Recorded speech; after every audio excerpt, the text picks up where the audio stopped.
Hey guys, Abby with Motor City Nerds here, and we have some Harry Potter news, but make sure you subscribe, comment, share, and yeah, I love this Slytherin jacket, but everybody, because I'm in Michigan, so everybody always thinks I'm wearing MSU stuff, but the truth is it's Slytherin.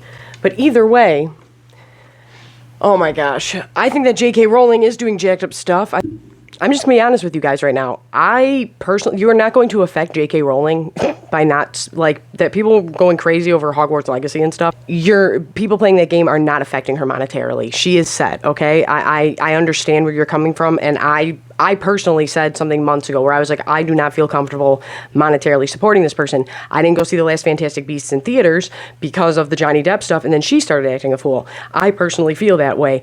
Whether or not I buy her stuff, or everybody does, is not going to change anything, just so people know. So don't spread more hate and anger arguing online over whether or not somebody's playing a video game or reading a book, okay? Because I have the Elder Wand tattooed. I don't regret that at all because it's a personal thing to me. And that story is a personal, special thing to me. I don't like what she's doing out here in any way, shape, or form. I think it's disgusting. But yeah, Fantastic Beasts got shut down. They're not continuing. But what will upset me is because I loved Jude Law's Dumbledore. Jude Law's Dumbledore was the most like the character. You can watch my reviews of the movies. Are they great movies? No, but he had the quirky, fun side of Dumbledore down, that kind, welcoming side, and then that don't mess with me side. I loved Jude Law's take. I loved Johnny Depp's take on Grindelwald. I was pissed when all that happened. I have reviews on it and me talking extensively about it, but they're not continuing it. But what I won't do is buy a book if she decides, okay, they're not making these because they didn't do well in theaters, and now so I'm going to write them in book form, because no, I'm not going to buy it. I might, steal somebody's Audible, or somebody will upload it to YouTube, and maybe I'll give it a listen, but I genuinely really was loving this Jude Law's take on Dumbledore. That was the best part of it, and Johnny Depp's Grindelwald.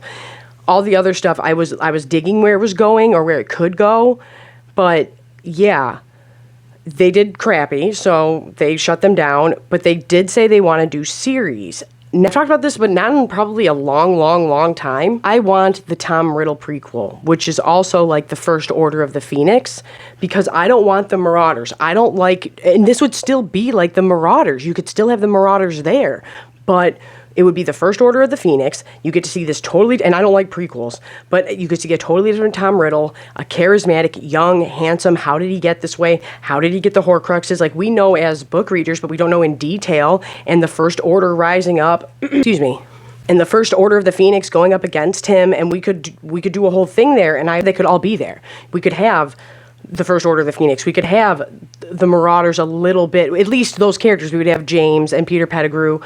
James, I don't care what anybody says to me.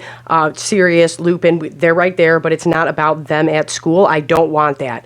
I want a Tom Riddle prequel / First Order of the Phoenix. And they said, well, yeah, if they're going to do more than one, then I want to have the Founders. I think that's the most next interesting thing to do here, would be the Founders do Gryffindor, Slytherin, Ravenclaw, and Hufflepuff, and how they founded the school.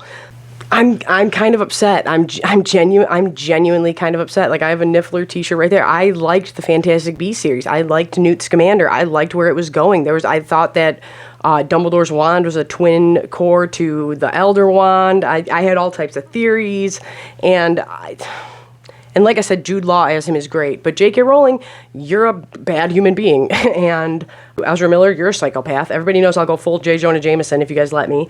But yeah, I'm disappointed. I'm sad that I'm not going to see the end of this. I really am. I know other people didn't like it, but well, now looking back, it's weird. But they always, literally in the first book, when we first have Harry go to the Hogwarts, on the back of Albus's chocolate frog card, it talks about him defeating Grindelwald in 1945. 1945 is the end of World War II. There was always a Third Reich-y vibe to this story, and definitely with Grindelwald and Dumbledore. So when people were like, I don't like this imagery in this, I'm like, that's kind of what this is. But I also have a theory that Grindelwald never loved Albus. He was just a manipulator and knew, not only is Albus feeling alone because of the caliber of wizard he is and how smart he is and things like that, but because of his sexual orientation, he feels even more alone. And I think that Grindelwald is just a manipulator. I think he was just a manipulator and totally used Albus because he was shook. He was scared of him, and he knew he can take me on, and he's probably the only one who can. How do I stop that? But then there's the other part of me that's like, no, they totally were in love, but I don't know. I don't think an evil dictator can love. But that was my other theory, and I was really interested to see where they went, especially with Jude Law. So do you want to know what? If you guys do have a series and young Dumbledore is in it, please let it be Jude Law, because he gets this character. He gets this character. Everybody else can go. Ezra Miller can go. Who else was there? Oh my God! And I really liked the first American witch we got to see. I liked her. I don't know. Tina was a snore. I liked Queenie. I liked Jacob Kowalski. I liked some of these characters. I liked Newt Scamander. I liked them all very much. That's why I'm like, man, this kind of sucks. But at the same time, I see why. And even the last one, you had so much shit shoved in. It was like, what is happening here?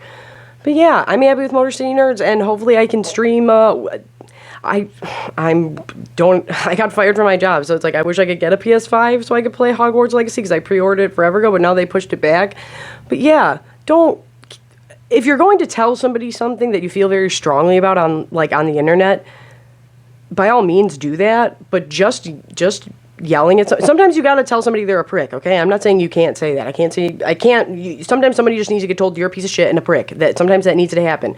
But if you're trying to explain why something is bad or negative or hate-filled, at first try to be polite about it, or try to explain it. Try to genuinely explain it with no aggression, no whatever. And then it's like, because nobody, no matter what the situation is, nobody wants to, when you get attacked, you want to attack back. That's in human nature. That's just a human instinct we have. And so it's just attacking. And that doesn't get anything solved. So if you genuinely feel a way, it's okay to express that. But yeah, maybe, and guess what? If somebody can't understand that, then yeah, call them a prick and block them, call it a day. But don't just add to the yelling at each other online. It makes me sad. It makes me genuinely sad when it's like, I think a lot of us are on the same side as things if you just explain things instead of going like at each other on Twitter. It's crazy. But yeah, I'm happy with More City Nerds. I'm on OnlyApp. I'm on TikTok. I'm on all the stuff. I don't know what I'm on. I got a new camera, and so everyone can stop making fun of my crappy quality videos. I'm trying to figure things out. Everything's down below. But yeah, tell me if there was a series what you would want to see, and how you feel about them not how did you not finishing Fantastic Beasts? How did you feel about Jude Law's Dumbledore? If there was a series, what would you like to see? And yeah, and if you want the Marauders, that's cool. I know a lot of people that do. I personally don't, though. I just don't want that. I think that a Tom Riddle prequel would be, I don't know. But either way, I'm just like, man, Jude Law's Dumbledore was really, really killing it. He really was.